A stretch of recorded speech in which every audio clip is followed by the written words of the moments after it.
I killed my wife last night. I did it because she was cheating on me. Okay, so I didn't have any tangible proof, but every time she came home I could smell the cologne of other men on her. Try putting yourself in my shoes, slogging through the door after a hard day's work and giving your wife a kiss only to inhale the scent of another man on her clothes.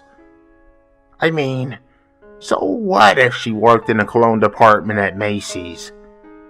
That's not an excuse. She was cheating on me, I tell you. And I had enough of it. Nobody cheats on Phineas P. Wordsworth. That's not my name. But nobody cheats on me either. The point is, the bitch had to die.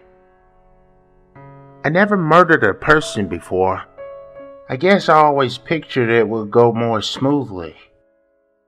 In the movies, when someone gets their throat slashed, they bleed a little, then usually die a neat and sensuous death.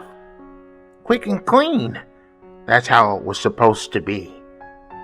I snuck up behind her after she had fallen asleep on the couch watching Real Housewives of Timbuktu or some other vapid reality show, then opened her throat with a kitchen knife. She gushed like a geyser. You should have seen it. I didn't know a person's body could hold so much blood. I'm not ashamed to admit, I got a little lightheaded from the sight. Well, it certainly wasn't a neat kill, and it wasn't a quick one either, for that matter. My wife fell to the floor after I sliced into her neck and began to wildly thrash her arms and legs. I'm sure she would have been screaming too if I hadn't done a number on her vocal cords. It took about a dozen more stabs to her windpipe before she finally stopped moving. I was kinda disappointed when I realized that the knife I used was a wedding present from my late Aunt Carla. She was my favorite auntie, and that damn thing held a lot of sentimental value to me. But now, I had to get rid of it. There was no way I was going to keep the murder weapon in my house.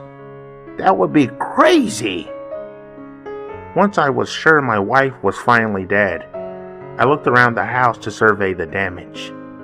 Both our bodies and half the living room were completely coated in blood.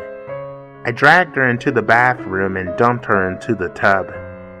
The mess took hours to clean up, but I think I did a bang-up job. I got the living room looking like something you'd see out of Martha Stewart bedazzling throw pillows in. All I have to say is, thank goodness for hardwood floors. It would have been a hell of a lot harder if I had laid down carpet like my wife insisted when we first moved in. I patted myself on the back for putting my foot down and nixing the idea. After I was done cleaning, I went back inside the bathroom and tried to figure out what to do with her cadaver. I always do my best thinking on the can, so I popped a squat next to her and began to make a number 2. What? I didn't think she was going to mind. I was just beginning to breach when I noticed something out of the corner of my eye. Her stomach had begun moving, heaving up and down at an alarming rate. It startled me so much I nearly fell off the pot. Was she breathing? I felt a wave of guilt begin to wash over me. How selfish of me not to turn on the vent. A second wave smacked me in the face, but this time it was fear. How could she be alive?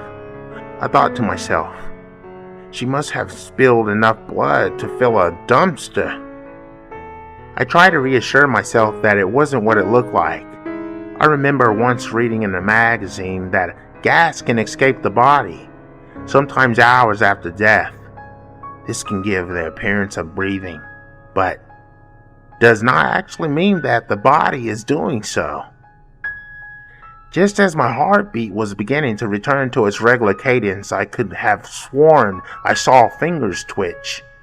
The sight made me want to get up and sprint as far away from the house as possible, turtle head poking out of my crack and all. A scene from an old television show jogged my memory, allowing me to collect myself. In it, a crime scene investigator explained to a plucky young police officer that even though a person's brain may be dead, their body muscles can still twitch for a little while after they pass. See, I thought to myself as I pushed a little harder, trying to coax the chocolate bunny from its hole. There's always a logical conclusion for these types of things. Sometimes, things can't be explained though. I realized that when my wife turned her partially detached neck towards me and opened her eyes. The look of rage on her face made me want to scream, but I was too terrified to make a peep. She opened her mouth and I'll never forget the sound of her gargling voice as it reverbed off the bathroom walls. Light a match.